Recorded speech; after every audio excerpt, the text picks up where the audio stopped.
שלום אחישה יקרה, היום אני אלמד אותך איך להכין אהיל ייחודי לבית בלי צורך בניסיון קודם. זה פרויקט נהנה שיאפשר לך להתאים את האהיל לסגנון העיצובי שלך, לחסוך כסף. כל מה שצריך זה קצת סבלנות, חומרים פשוטים וכמובן מנת השראה.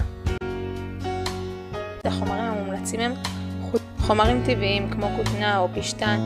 עדיף להימנע מצמר עבי, דבק פלסטי, דבק לבן פשוט שאפשר למצוא בכל מקום, קערה לגלגל את החוטים בדבק, כדור אוויר בגודל הרצוי להאיל, משאבה לניפוח הכדור, סיכה לחיבור המשאבה לכדור, מספריים, טוש לסימון על הכדור אם רוצים, ומוצר עגול לסימון מקום יציאת האוויר, כפפות, צינר, מפה להגנה מפני דבק והלכלוך. עכשיו נעבור לשלבי ההכנה. אם רוצים, נסמן בעזרת הטוש על גבי הכדור את המקום של הוצאת האור. מומלץ לסמן את זה במקום שיש בו את החור לניפוח הכדור. כך זה יאפשר לנו להוציא את הכדור אחרי הייבוש בצורה טובה ביותר. נבצע את ההכנה.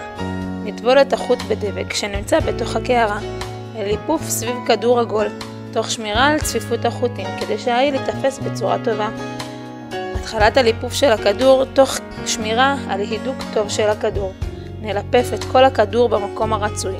נזיז את החוטים שלא יפריעו להכנסת הגוף תאורה, או לצורה שאנו רוצות שתהיה בשלב הסופי.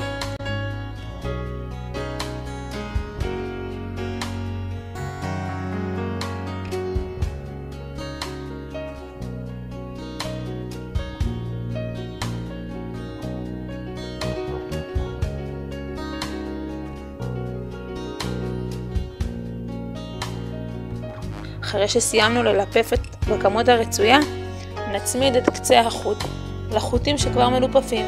זאת אומרת, נכניס את קצה החוט מתחת לחוטים קיימים.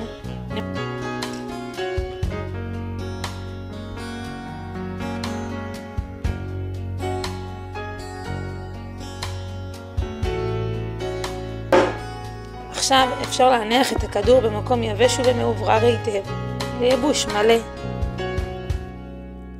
הסרת הכדור. לאחר הייבוש בעדינות, אחרי שהכדור יתייבש באופן סופי, בדרך כלל 24 שעות ואת מרגישה שהחוטים התקשו, זה הזמן להוציא את האוויר מהכדור ולשחרר את הכדור מהחוט.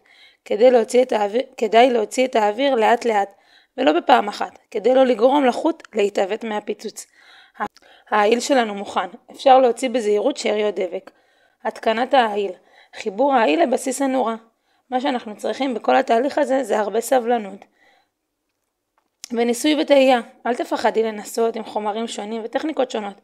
אפשר להוסיף כל מיני אלמנטים אישיים להאהיל, כמו נוצות, חרוזים וכפתורים. הנה הוא האהיל שלנו מושלם, יצירה אישית וייחודית, שתוסיף נופח מיוחד לכל חדר. אל תשכחי לשתף את היצירה שלך. אשמח לראות את כל התוצאות שלכם. תודה שצפית בי, בהצלחה.